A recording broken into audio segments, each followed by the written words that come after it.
បុរាណអាចារ្យលោកបានយកផ្កាមង្គលនៅក្នុងអាពាហ៍ពិពាហ៍នោះគឺជាផ្កាស្លា តើមានមូលហេតុអីបានជាគាត់ជ្រើសរើសផ្កាស្លាជាផ្កាមង្គល? នៅក្នុងដំណើរលម្អងនៅធម្មជាតិគឺមានដំណើរលម្អងពីរគឺដំណើរលម្អងកាត់ហើយនិងស្វ័យដំណើរលម្អង ដំណើរលម្អងកាត់គឺជាការផ្ទេរគ្រាប់លម្អងពីប្លង់លម្អងនៃកេសរឆ្មូទៅកាន់ស្តិចម៉ាកនៃកេសរញីក្នុងផ្កាផ្សេងគ្នាដោយសារតែមានការអន្តរាគមន៍ពីសត្វល្អិត ទឹក ខ្យល់ ភ្លៀងជាដើម ចំណែកឯស្វ័យដំណើរលម្អងគឺជាការផ្ទេរគ្រាប់លម្អងពីប្លង់លម្អងនៃកេសរឆ្មូទៅកាន់ស្តិចម៉ាកនៃកេសរញីក្នុងផ្កាតែមួយ មូលហេតុបានជាបុរាណអាចារ្យលោកជ្រើសរើសយកផ្កាស្លាជាផ្កាមង្គល ប្រហែលជាគាត់គិតថាផ្កាស្លាគឺជាផ្កាមួយដែលមានត្របកហើយមានស្រទាប់ការពារយ៉ាងច្រើន ដែលក្នុងត្របកនិងស្រទាប់នីមួយៗត្រូវបានការពារផ្កាស្លាមិនឲ្យសត្វល្អិតឬក៏កន្លង់ណាមកអាចប៉ះពាល់បាន វាប្រៀបដូចជា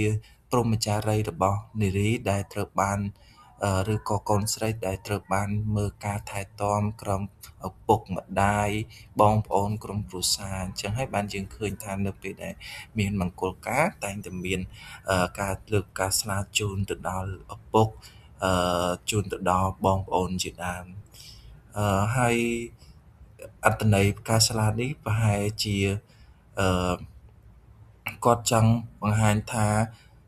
ផ្កាស្លាជាប្រភេទផ្កាមួយដែលវាមានត្របកស្ទាប់ការពារយ៉ាងច្រើនដែលមិនឲ្យកន្លង់ណាប៉ះពាល់បានដែរ បាទដូចជាមនុស្សយើងដែរ អញ្ចឹងផ្កានេះគឺជាផ្កាមួយដែលបរិសុទ្ធដែលមិនមានសត្វល្អិតឬមានកន្លង់ណាទៅប៉ះពាល់បានដូចផ្កាដទៃ ព្រោះឧទាហរណ៍ដូចជាផ្កាកុលាបត្រូវបានមនុស្សជាច្រើនទៅប៉ះពាល់ឬក៏ផ្កាដទៃទៀតមានសត្វល្អិតកន្លង់